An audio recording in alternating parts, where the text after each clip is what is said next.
Chapter 30. The Law of Miracles. The great novelist Leo Tolstoy wrote a delightful story, The Three Hermits. His friend Nicholas Roerich has summarized the tale, as follows. On an island there lived three old hermits. They were so simple that the only prayer they used was, "We are three. Thou art three, have mercy on us." Great miracles were manifested during this naive prayer. The local bishop came to hear about the three hermits and their inadmissible prayer, and decided to visit them in order to teach them the canonical invocations. He arrived on the island, told the hermits that their heavenly petition was undignified, and taught them many of the customary prayers. The bishop then left on a boat. He saw, following the ship, a radiant light. As it approached, he discerned the three hermits, who were holding hands and running upon the waves in an effort to overtake the vessel. "We have forgotten the prayers you taught us," they cried as they reached the bishop, "and have hastened to ask you to repeat them." The odd bishop shook his head. "Dear ones," he replied humbly, "continue to live with your old prayer. How did the three saints walk on the water? How did Christ resurrect his crucified body? How did Lahiri Mahashaya and Sri Yukteswar perform their miracles? Modern science has, as yet, no answer. Though with the advent of the atomic bomb and the wonders of radar, the scope of the world mind has been abruptly enlarged. The word, impossible, is becoming less prominent in the scientific vocabulary. The ancient Vedic scriptures declare that the physical world operates under one fundamental law of Maya, the principle of relativity and duality. God, the soul life, is an absolute unity. He cannot appear as the separate and diverse manifestations of a creation except under a false or unreal veil. That cosmic illusion is Maya. Every great scientific discovery of modern times has served as a confirmation of this simple pronouncement of the rishis. Newton's law of motion is a law of Maya. To every action there is always an equal and contrary reaction. The mutual actions of any two bodies are always equal and oppositely directed. Action and reaction are thus exactly equal. To have a single force is impossible. There must be, and always is, a pair of forces equal and opposite. Fundamental natural activities all betray their maic origin. Electricity, for example, is a phenomenon of repulsion and attraction. Its electrons and protons are electrical opposites. Another example, the atom or final particle of matter is, like the Earth itself, a magnet with positive and negative poles. The entire phenomenal world is under the inexorable sway of polarity.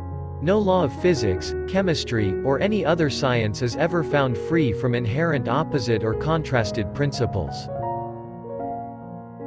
Physical science, then, cannot formulate laws outside of Maya, the very texture and structure of creation. Nature herself is Maya. Natural science must perforce deal with her ineluctable quiddity. In her own domain, she is eternal and inexhaustible.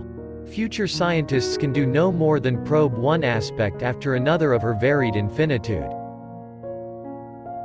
Science thus remains in a perpetual flux, unable to reach finality. Fit indeed to formulate the laws of an already existing and functioning cosmos, but powerless to detect the law-framer and sole operator. The majestic manifestations of gravitation and electricity have become known, but what gravitation and electricity are, no mortal knoweth. To surmount Maya was the task assigned to the human race by the millennial prophets.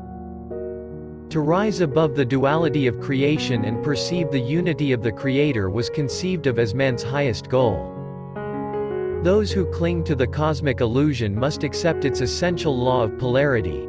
Flow and ebb, rise and fall, day and night, pleasure and pain, good and evil, birth and death.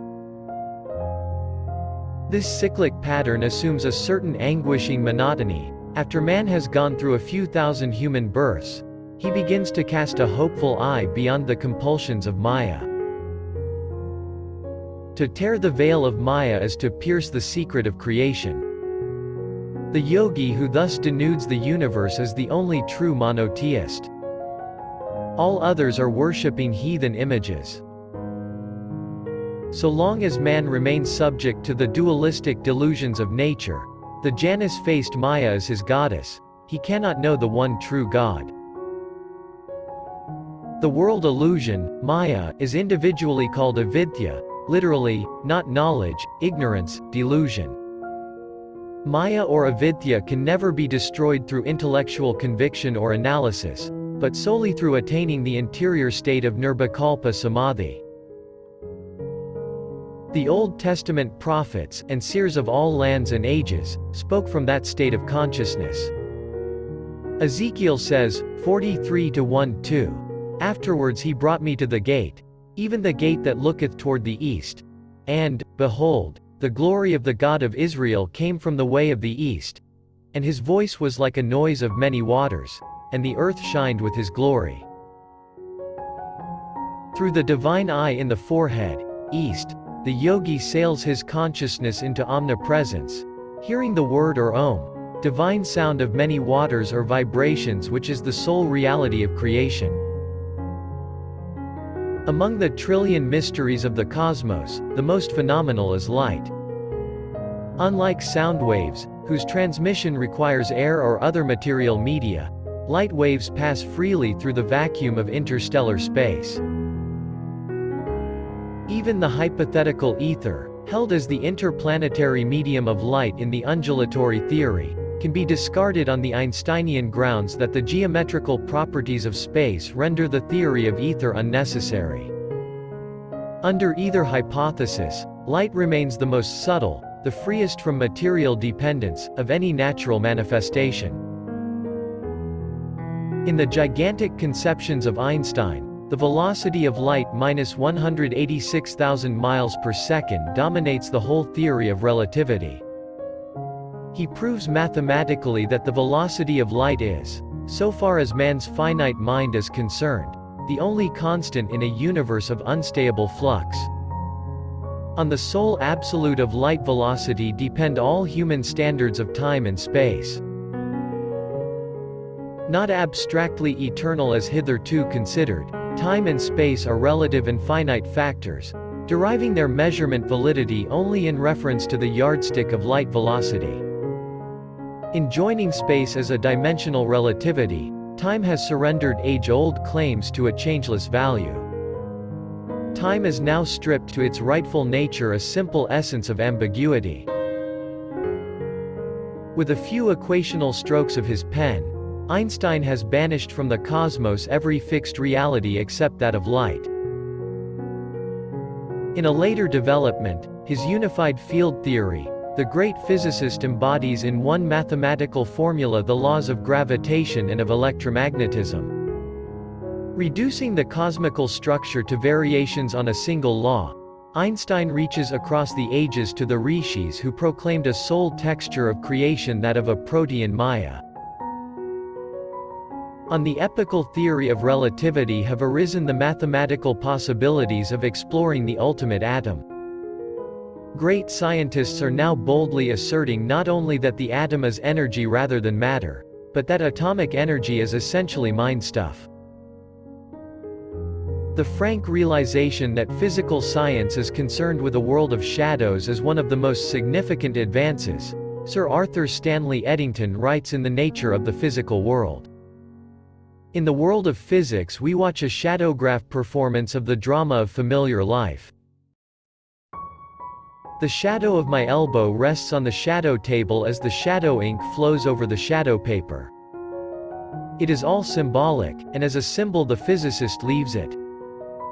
Then comes the alchemist mind who transmutes the symbols. To put the conclusion crudely, the stuff of the world is mind stuff. The realistic matter and fields of force of former physical theory are altogether irrelevant except in so far as the mind stuff has itself spun these imaginings. The external world has thus become a world of shadows. In removing our illusions we have removed the substance, for indeed we have seen that substance is one of the greatest of our illusions. With the recent discovery of the electron microscope came definite proof of the light essence of atoms and of the inescapable duality of nature. The New York Times gave the following report of a 1937 demonstration of the electron microscope before a meeting of the American Association for the Advancement of Science. The crystalline structure of tungsten, hitherto known only indirectly by means of X-rays, stood outlined boldly on a fluorescent screen, showing 9 atoms in their correct positions in the space lattice, a cube, with 1 atom in each corner and 1 in the center. The atoms in the crystal lattice of the tungsten appeared on the fluorescent screen as points of light, arranged in geometric pattern. Against this crystal cube of light the bombarding molecules of air could be observed as dancing points of light, similar to points of sunlight shimmering on moving waters. The principle of the electron microscope was first discovered in 1927 by Drs. Clinton J. Davison and Lester H. Germer of the Bell Telephone Laboratories, New York City, who found that the electron had a dual personality partaking of the characteristic of both a particle and a wave. The wave quality gave the electron the characteristic of light, and a search was begun to devise means for focusing electrons in a manner similar to the focusing of light by means of a lens. For his discovery of the Jekyll-Hyde quality of the electron, which corroborated the prediction made in 1924 by de Broglie, French Nobel Prize-winning physicist, and showed that the entire realm of physical nature had a dual personality, Dr. Davison also received the Nobel Prize in Physics. The stream of knowledge, Sir James Jeans writes in The Mysterious Universe, is heading towards a non-mechanical reality.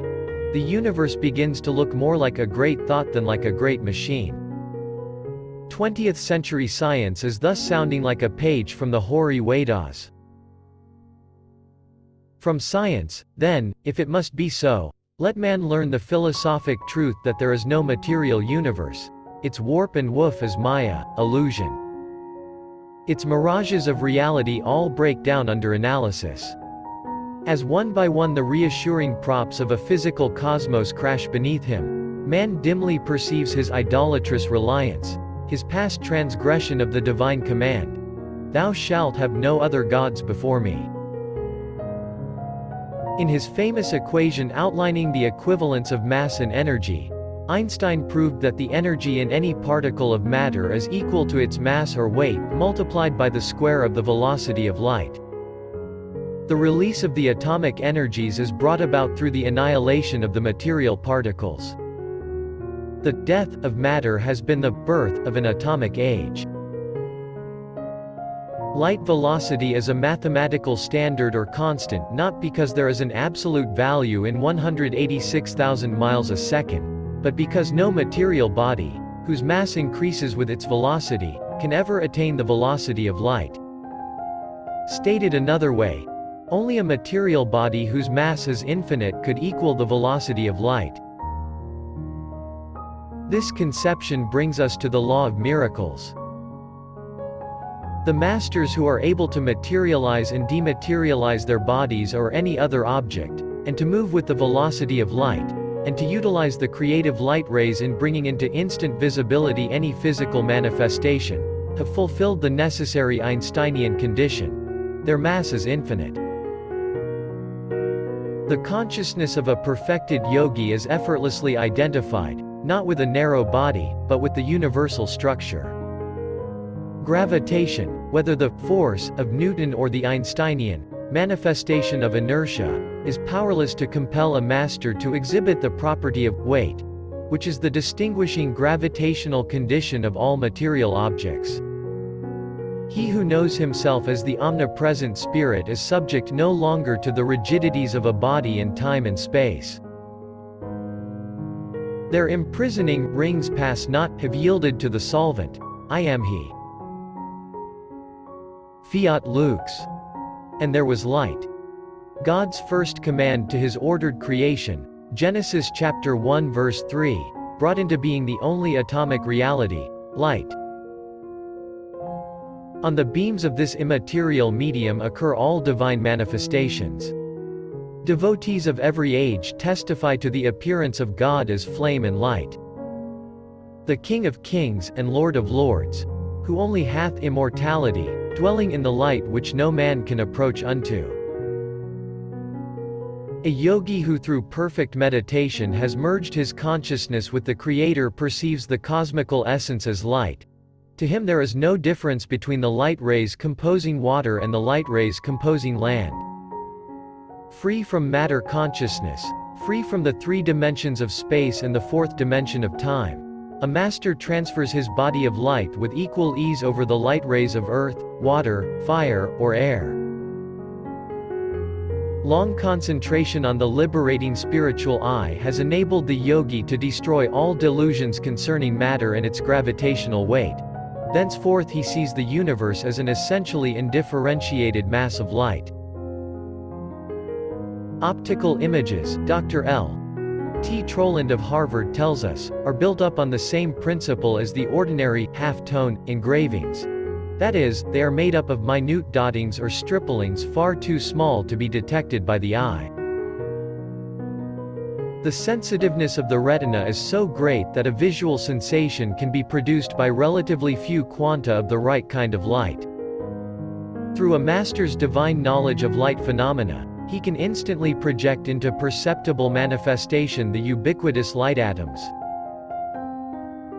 The actual form of the projection, whether it be a tree, a medicine, a human body, is in conformance with a yogi's powers of will and of visualization. In man's dream consciousness, where he has loosened in sleep his clutch on the egoistic limitations that daily hem him round, the omnipotence of his mind has a nightly demonstration. Lo! There in the dream stand the long-dead friends, the remotest continents, the resurrected scenes of his childhood. With that free and unconditioned consciousness, known to all men in the phenomena of dreams, the God-tuned master has forged a never-severed link. Innocent of all personal motives, and employing the creative will bestowed on him by the Creator, a yogi rearranges the light atoms of the universe to satisfy any sincere prayer of a devotee. For this purpose were man and creation made, that he should rise up as master of Maya, knowing his dominion over the cosmos. And God said, "Let us make man in our image, after our likeness, and let them have dominion over the fish of the sea, and over the fowl of the air, and over the cattle, and over all the earth, and over every creeping thing that creepeth upon the earth." In 1915, shortly after I had entered the Swami order, I witnessed a vision of violent contrasts. In it the relativity of human consciousness was vividly established. I clearly perceived the unity of the eternal light behind the painful dualities of Maya. The vision descended on me as I sat one morning in my little attic room in Father's Gurpar Road home. For months World War I had been raging in Europe. I reflected sadly on the vast toll of death. As I closed my eyes in meditation, my consciousness was suddenly transferred to the body of a captain in command of a battleship. The thunder of guns split the air as shots were exchanged between shore batteries and the ship's cannons. A huge shell hit the powder magazine and tore my ship asunder. I jumped into the water, together with the few sailors who had survived the explosion. Heart-pounding, I reached the shore safely. But alas! A stray bullet ended its furious flight in my chest. I fell groaning to the ground. My whole body was paralyzed, yet I was aware of possessing it as one is conscious of a leg gone to sleep. At last the mysterious footstep of death has caught up with me, I thought. With a final sigh, I was about to sink into unconsciousness when lo! I found myself seated in the lotus posture in my Gurpar Road room. Hysterical tears poured forth as I joyfully stroked and pinched my regained possession, a body free from any bullet hole in the breast. I rocked to and fro, inhaling and exhaling to assure myself that I was alive. Amidst these self-congratulations, again I found my consciousness transferred to the captain's dead body by the gory shore. Utter confusion of mind came upon me. Lord, I prayed, am I dead or alive? A dazzling play of light filled the whole horizon. A soft rumbling vibration formed itself into words. What has life or death to do with light? In the image of my light I have made you. The relativities of life and death belong to the cosmic dream. Behold your dreamless being. Awake, my child, awake. As steps in man's awakening, the Lord inspires scientists to discover, at the right time and place, the secrets of His creation.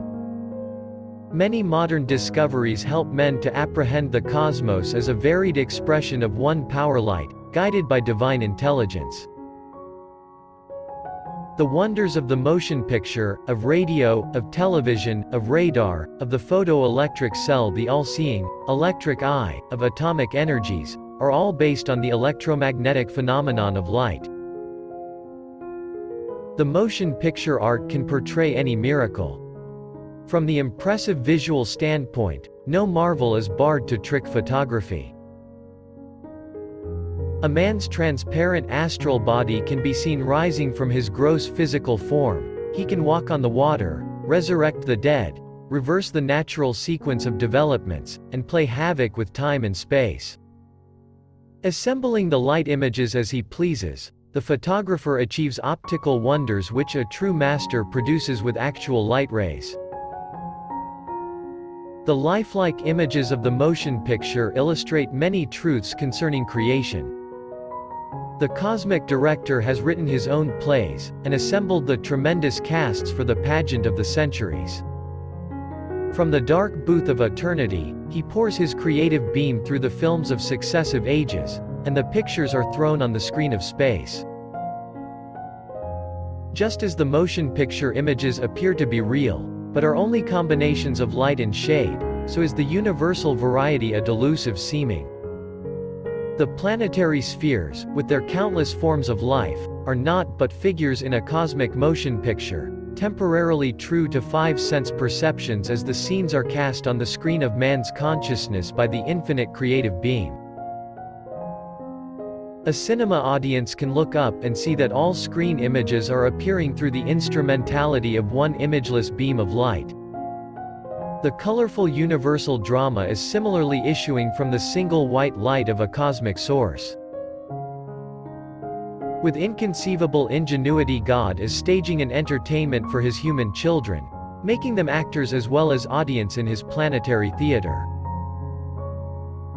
One day I entered a motion picture house to view a newsreel of the European battlefields. World War I was still being waged in the West. The newsreel recorded the carnage with such realism that I left the theater with a troubled heart. Lord, I prayed, why dost thou permit such suffering?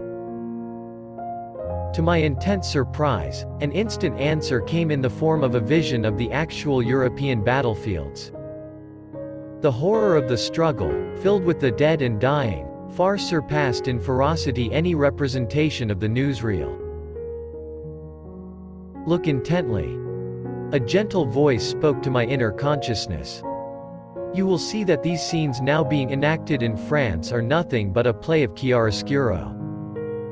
They are the cosmic motion picture, as real and as unreal as the theater newsreel you have just seen, a play within a play. My heart was still not comforted. The divine voice went on. Creation is light and shadow both, else no picture is possible.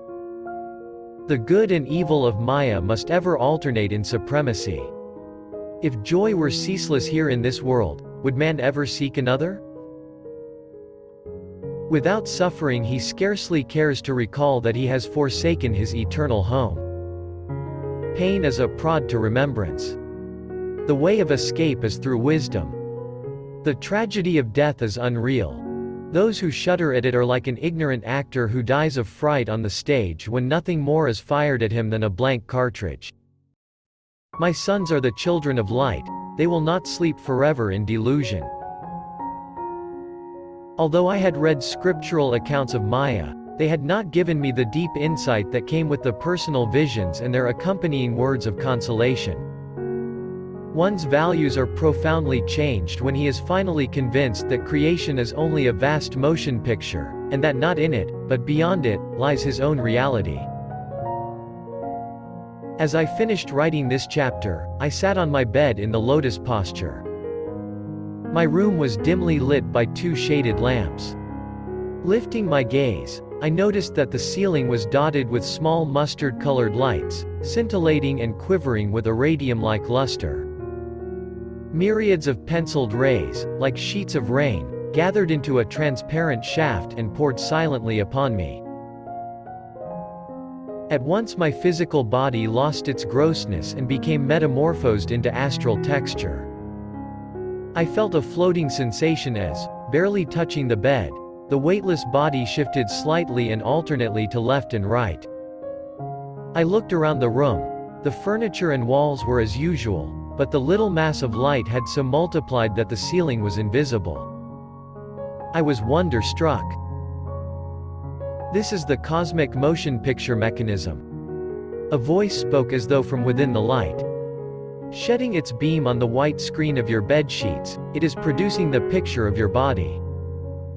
Behold, your form is nothing but light. I gazed at my arms and moved them back and forth, yet could not feel their weight. An ecstatic joy overwhelmed me.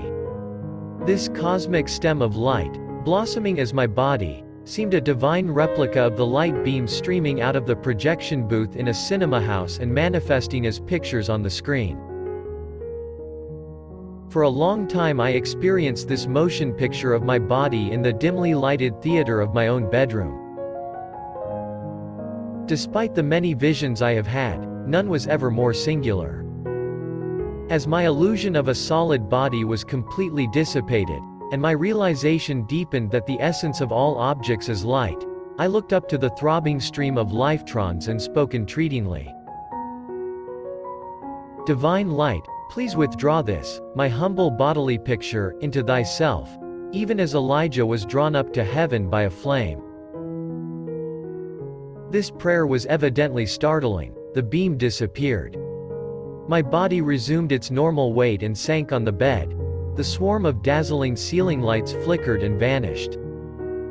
My time to leave this earth had apparently not arrived. Besides, I thought philosophically, the prophet Elijah might well be displeased at my presumption.